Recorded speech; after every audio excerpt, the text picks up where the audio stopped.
What's up, man? Nothing. What class you come from?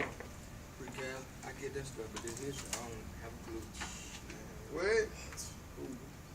I thought history was gonna be boring.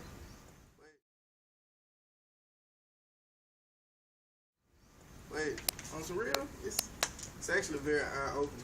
I know what you're talking about, but I don't see it no eye-opening. Man, it does have me wondering a couple things, like about my family history, stuff like that. Just a little stuff. I'm filming. Like what? Just little stuff like where we truly from and how we got over here. I'm pretty sure you know where you're from. Man, you know what I mean? Like stuff a little deeper than that. Just You know the answer. You know who you are. How would you need a history teacher to define who you are? I don't know. I'm just getting a little curious. Stop being curious. That's a little awkward. You should know. Man, my grandma told me that history is the future, not the past. What? What she mean by that? I don't know. She old. I think she losing. Man, I think your grandma losing it too. What? She don't. Nah, she not losing. That was a figure of speech. Oh, she just old. Oh, okay, well, maybe you just listening wrong, man. I really don't care about this history stuff. But I mean, I don't need this in life. If you want to be honest. Bro, we use history every day. You need this in life. Because you don't.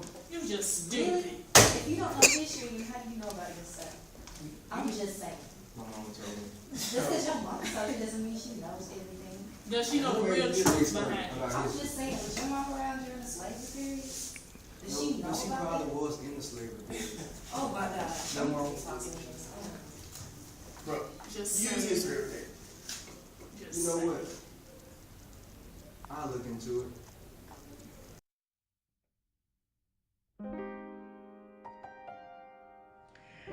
As a child of 7 years old, going to church with some neighbors, I joined Bethel Baptist Church, Collegeville. I grew up in that church. At the age of 14, we had a very prominent person to come to our church who nobody really knew how it was going to turn out. That person was the Reverend Fred L. Shuttlesworth. He became my pastor at the age of 14. He was a fired up gospel preacher with a family, wife, and 4 children, and enjoyed church and enjoyed being around each other. At the age of 15, my mother had a birthday dinner for me at our house, and she didn't invite children. She invited Reverend Shuttlesworth and his family.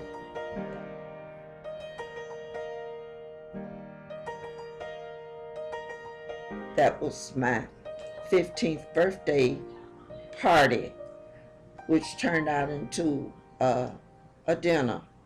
That was the first Sunday's dinner from a church member after they came to Birmingham. My mom had everything you could think of. 18, Reverend Shuttlesworth was into a lot of things that he found he needed to be a part of, to be over, or to start just because they were right, not because somebody told him. I remember the street, F.L. Shuttlesworth Street, was called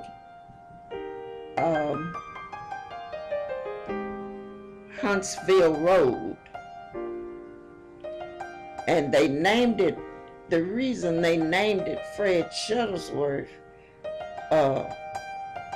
Street is because as his children got older, they was riding the school bus, the Birmingham Transit bus, because we didn't have school buses at the time.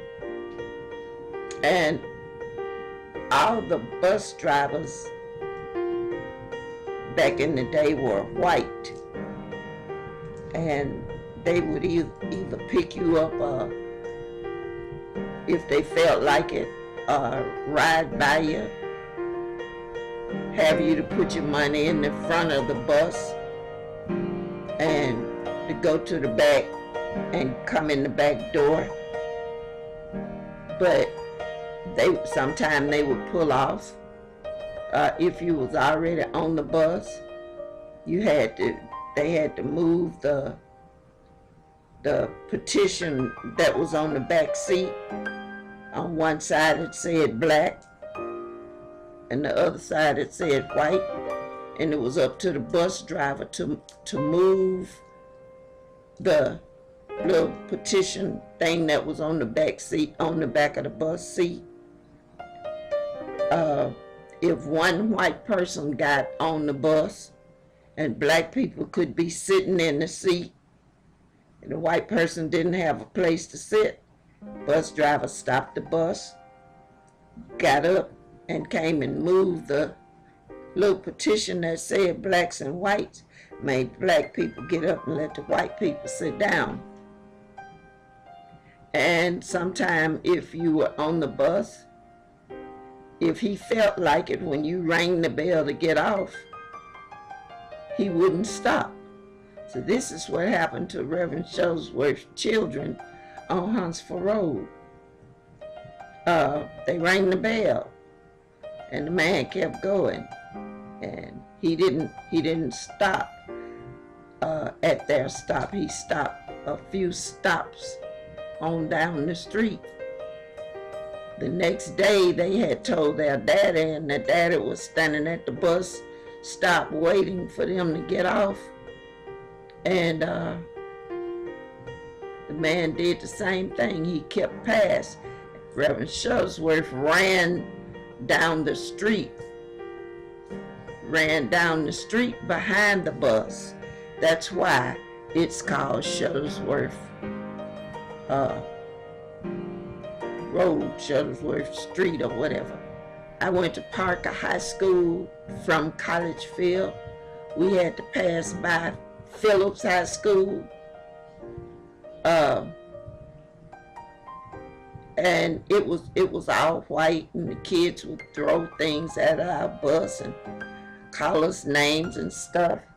But Reverend Shuttlesworth began to try to get his children, the Ku Klux and lots of people, and I will say white people, would call our house thinking it was Reverend Shuttlesworth. They would call us all kind of lies and stuff when we said it wasn't him, wasn't his residence, and they would just curse us like I don't know what. That's one of the reasons my mom moved from Collegeville to Enum Ridge. And while we lived on Enum Ridge, it was so far away, I barely went back there, but I kind of kept up with everything that was going on out there, all the bombings and all the beatings and all the demonstrations and all like that. And I moved to Mobile, and the year that I came back from Mobile, I think it was 1962 or 1963, was the year I came back here. I think that's the year in 63 when Reverend Shuttlesworth left Birmingham. But before he left, he was instrumental. My experience is as for the civil rights movement, would be in the early 60s as a young child going to Lewis Elementary School. I remember the day that the bombing of 16th Street Baptist Church that killed the 4 little girls. The next day at Lewis School, which the principal at the time was Dr. Wesley, Cynthia Wesley's father, they found 4 sticks of dynamite at Lewis Elementary School intending on killing or injuring as many school students as they could. But just so happened somebody called the school and told them that the dynamite had been planted, so they evacuated the school and no one was injured. They got to the dynamite before it exploded.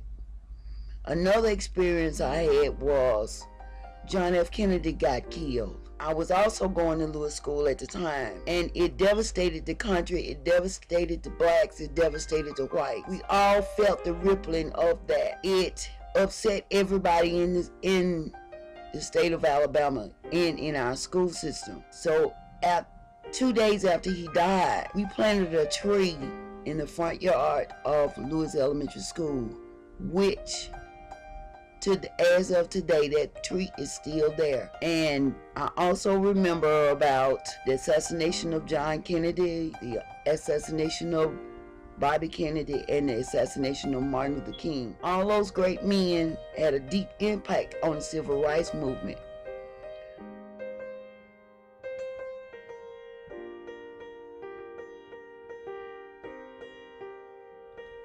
Also, people think that things are unequal for blacks.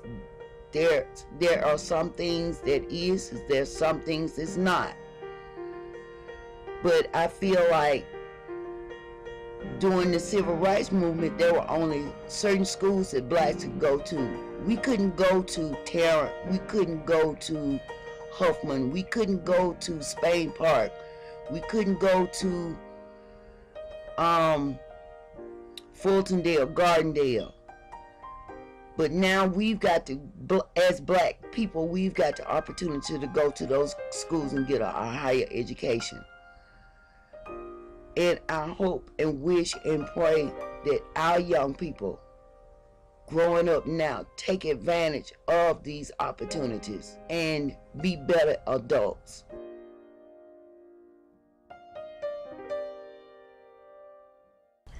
My least favorite moment in history would have to be the story of Africans, just because there really was nothing said when it comes to us except for slavery and how we picked cotton and how our women were raped and how we had to go through segregation. Nothing was really told before when we were back in Africa doing invented what, or what was done and how we evolved as a people.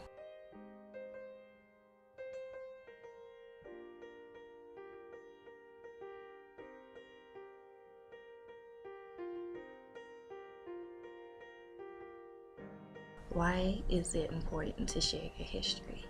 It's important to share your history because it gives you an opportunity to connect with people on a different level, with people from a different race who couldn't understand what you went through.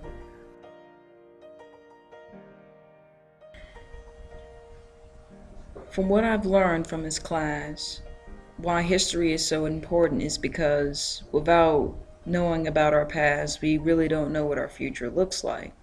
We really can't connect the dots or learn on a higher level, per se. As to what I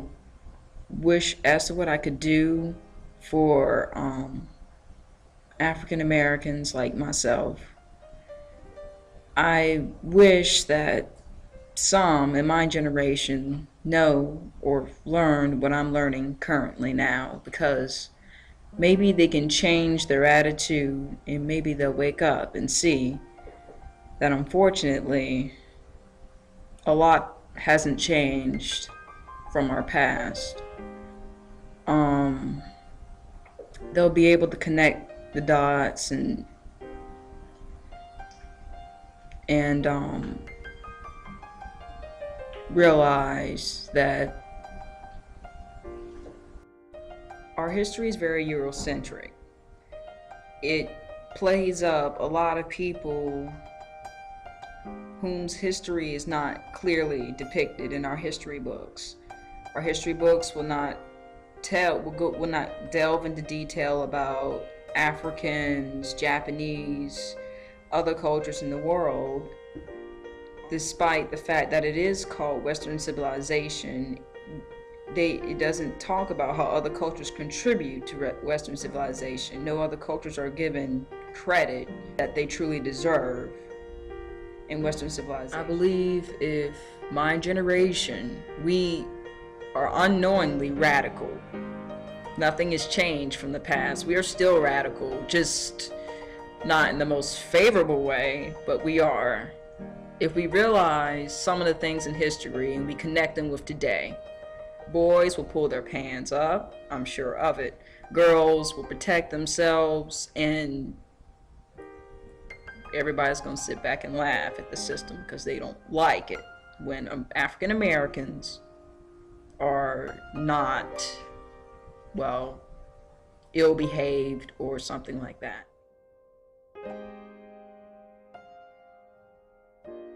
How can going to college impact your history? Going to college can impact your history because grade school, middle school, and high school, what you learn in history is nothing but a repetition. It's the same thing. But when you enter college, things that you didn't know of or wasn't aware of, being open to it, you're now learning about things that you never knew existed or happened, or different people that you've never heard of who've invented things and done things that you wouldn't have learned about when you were in grade school.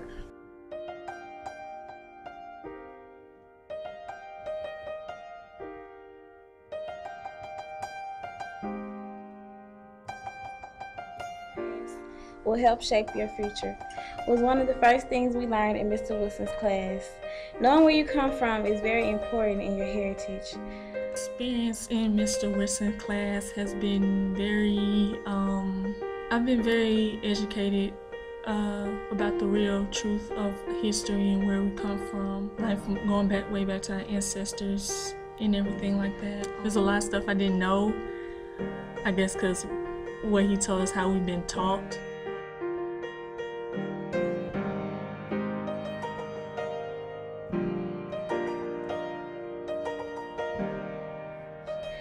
What that statement meant to me was to not be ignorant of your past, to know where you come from, and to be prepared for your future. If you don't know your history, you can't know where you're going. Learning the real truth of our history and where we come from, so I think that has been like very educational for me to learn. Yet confusing at the same time, but it all comes together the more he talks to us about it. So it's been really fun, and he gets you to participate and want to learn more. That's a really good thing. That's a real good thing to learn as a student and the type of teacher he is. It's good to see that he enjoys teaching us and that he's getting us to participate and learn more about what he's teaching us so far. So I think it's a good thing.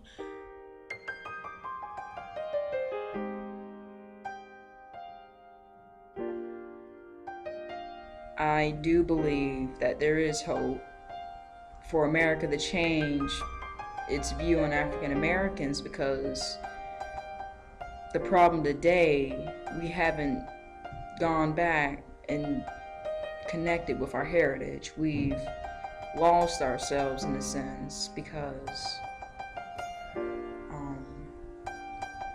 our history books, it doesn't share it. You know, the only highlight we receive is around the 1900s, the late 18s to the 19s to now.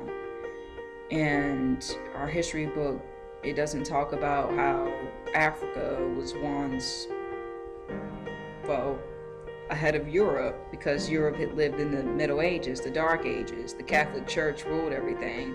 There wasn't a lot of room for growth because of the box that Europe had basically encased itself into. while other nations such as China, nations belonging to the Arabs and Africa included, they just kept growing and developing. My opinion is I don't think it will ever change, no matter how much African American succeeds in the United States. I still think that they will believe in the stereotypes of an African American, which is kind of sad in my opinion, that we can be viewed as equals. There's a lot of ways that Americans can change their views of African Americans. First of all, as black people, young black people need to pull their pants up. Young women need not to show as much skin. They should have more respect for themselves.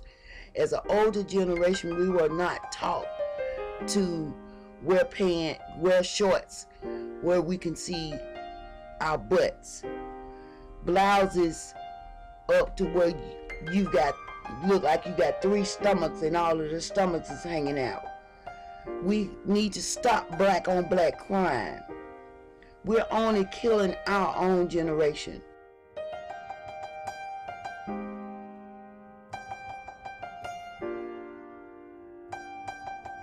When our generation see what we're doing, the impact that it's having on us, they will stop this and people will have a better view of us.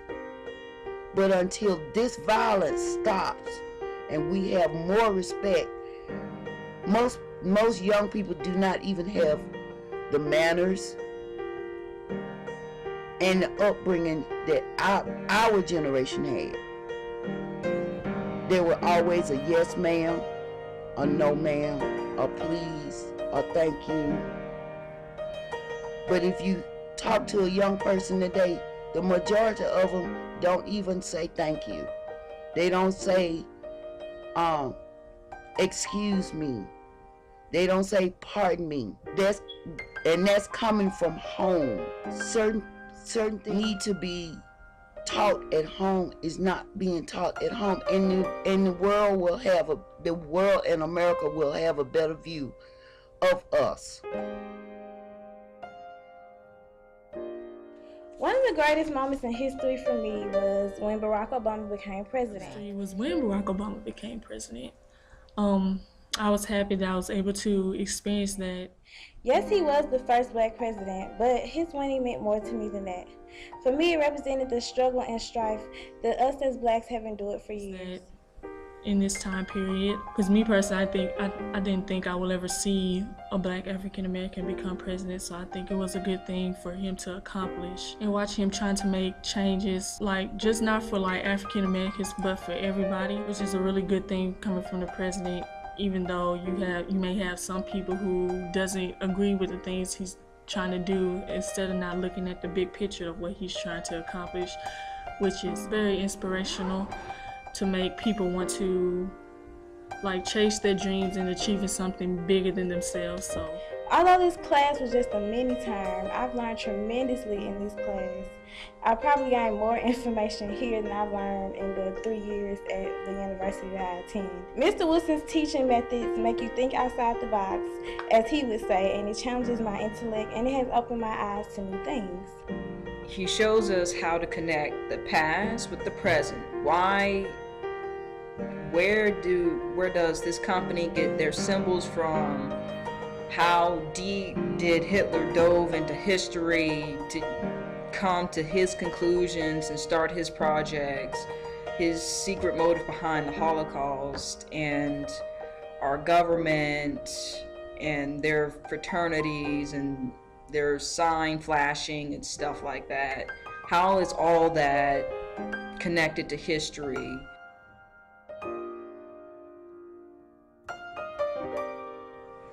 It is very important to share the history with younger people today. And I have a lot of people that don't know because they don't have parents that told them things that really did happen. I've told my children the 5 children and grandchildren that I have, everything that I can remember from the past days. They're not ignorant in history at all, but I find that there are a lot of black people, because of the fact that Martin Luther King went to jail and he got killed, they think that he is the one that started the whole thing in Birmingham, but he's not. About the civil rights movement started in Bethel Baptist Church in Collegeville with the Reverend Shuttlesworth. And as I said before, Reverend Shuttlesworth sent for Martin Luther King.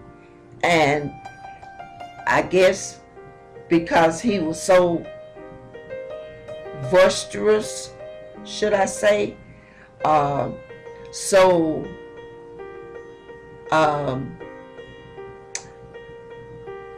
up about speaking and was nonviolent.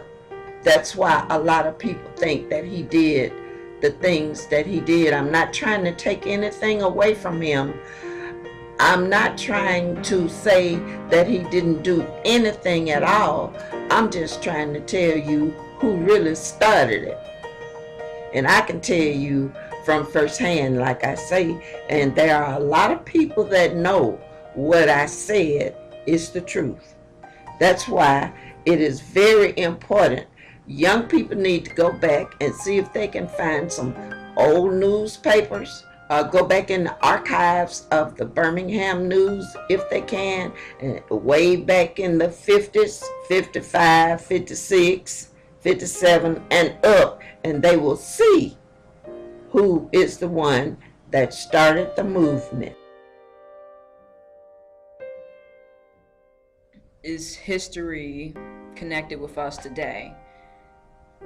I really wish that my people, particularly those in gangs and all of that, could realize how much that we are not free per se. I really wish that America as a whole can realize that freedom of speech only to a certain degree. I do believe that if some of us, especially those with not a strong background, who are truly lost per se, could learn some of their history or some of the facts that I've learned in this class, they would realize, I honestly do believe that when they come to several realizations, they'll realize that the music industry, the movie industry, how it's still very pro-Eurocentric. And this is how Uncle Sam, quote, quote, is telling his story pro-Eurocentric, from a pro-Eurocentric view, and how even in society, even with stereotypes, Africans are still played down. As much as I want to say that we're free, in a sense, yes. In another sense, we're only free until we get to a certain position in our society.